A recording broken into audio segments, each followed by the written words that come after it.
Welcome back to the channel. Welcome back to the channel. And recent history shows that the offense will improve, but how much will it improve? And will we be helped or hurt by the post-spring transfer portal? So I was sitting around thinking about the offense.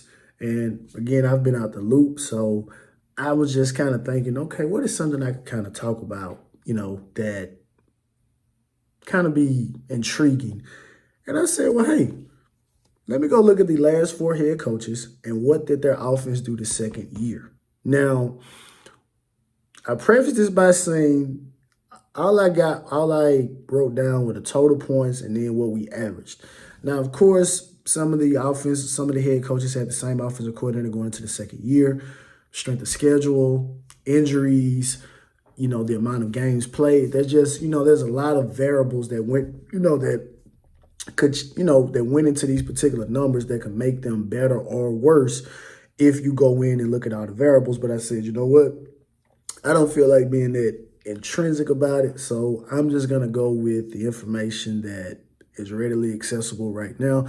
And I'm going to give a conservative estimate, because I think when you get overly stimulated, because I saw some people were like, oh, we should be top 30, top 25, based on what Shannon Dawson was able to accomplish at Houston and all those different things. And that'd be fantastic if that occurs. But let's take this conservatively, right? Let's take this conservatively because, again, this will be the first year of a new offense. So they're going to be some things, right? So let me give a conservative estimate based on what recent history has told us, right? So again, like I said, I got total points and I got points per game and the increase that they had year over year. So we're going to start with Randy Shannon, whose first year was in 2007. Total points scored that year was 246, averaging 20.6 points per game. That was year one. Year two, 2008, they went up to 352 per game and 27.1 total per game, right? So that was an increase of 105 points and an increase in 6.5 points per game, right? So then Al Golden, first year, 316, 26.5 points per game. Second year, we go to 377 and 31.4. That was an increase of 61 total points and an increase of 4.9 points per game. Now, Mark Richt is the only coach, obviously in recent memory, where the first year was actually better than the second year. First year, Mark Richt under Brad Collier, which this is one of those examples where, the quarterback play is different, right? So we scored a total of 446 points per game, averaged 34.3 points per game that year. Second year, we dipped down to 378 and 21.9 respectively. That was a decrease of 68 total points and a decrease of 5.2 points per game. Manny Diaz, first year, 2019, that was 334 points total, 25.7 points per game. Year two, 374 and 34 points per game respectively. That was an increase of 40 points total and 8.3 points. Now, what I averaged out here is I excluded Mark Richt, right? I excluded Mark Richt because I don't think we'll have a situation where Tyler Van Dyke goes back to what he was last year in terms of, or whatever quarterback ends up starting the season, right? Or finishes the season. So I'm going to take that out, right? So with just the three numbers, with Randy, Golden, and Manny, the averaged out, what we got was a total of 69 total points per game. 69 total points, and then an increase of 6.6 points per game. So based on adding it to what we had last year, we had 283 total points. We will go up to 352 total points, and we will go from 23.6 points per game up to 30.2.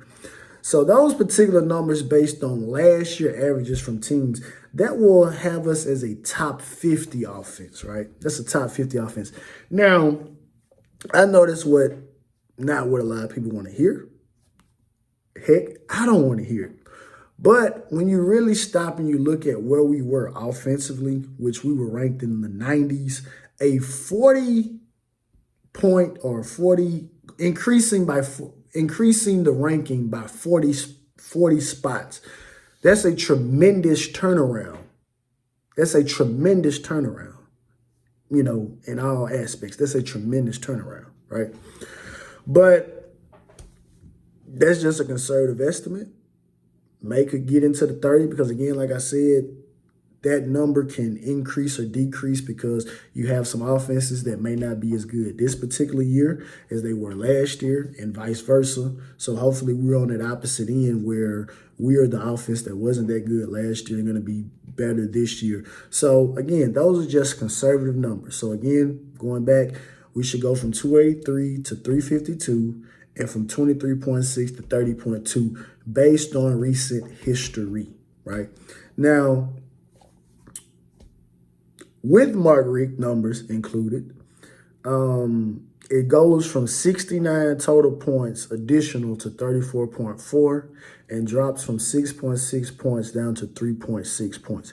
Now, obviously, those totals will go from 283 to 317.5 and from 23.6 to 27.2. So when we look at recent memory, those would be numbers that I kind of just looking at what I have written down. That would be Al Golden's first year in 2011. And 2011 was the year that, like I said, Al Golden took over. And obviously for that season, we had some guys that were ineligible to play, right? I think we had seven or some odd starters that were not eligible to play that particular year. So based on that, that's the type of offense if we include Mark Richt's numbers. But if we don't include Mark Richt's numbers and we go 352 and 30.2, I think we're looking at, I think that would be Al Golden's, that would be Al Golden's second year. I'm just looking at it. That'll be Al Golden's second year and maybe Randy Shannon's second year on offense, obviously when Jacory was the quarterback. So, again, neither one of those offenses are memorable in many aspects, but that's just kind of a conservative estimate based on recent memory. So, obviously, of course, hopefully we can do a lot better. But conservatively, I think jumping nearly 50 some odd points or 40 some odd, ranking spots from what we were. I think that's a great turnaround for a year 2 under Mario Cristobal, especially if we think that we're going to have a much better defense. So again, like I said, it's a lot of variables that we can put into this, right? But that's that. So spring game is coming up. I was hoping that I was going to be able to go, but some things transpired, so I'm not gonna be able to go to the game. I hate I'm gonna miss out on that. But after the spring game, which we have some guys that are obviously nicked up, so we won't have a full allotment of the talent that we need. We got some guys that were not early enrollees that are gonna play a role into, the playing rotation. But post spring, what do you guys think? Do you guys think that we're going to be helped by the transfer portal, by having guys not leave and help build that depth, and then we add on some guys to help with that depth? Or do we have a situation where we have some guys that leave and the replacements are not as good, which will be hurtful? Or do we have a situation where we have guys that leave and guys that come in are better? Now, there are going to be certain positions, obviously, of course, where that's going to be the case, where you're going to have guys that may leave that may actually be better than what comes in. But ideally, what we will want is no guys leave, help with the depth, with that depth, because it's what we need. And if we are able to add some guys, those guys can come in and help push guys that are perceived starters, right? But what do you guys think? What do you guys think is going to be the outlook of post-spring? Are we going to be helped with the portal, or we're going to be hurt with the portal, right?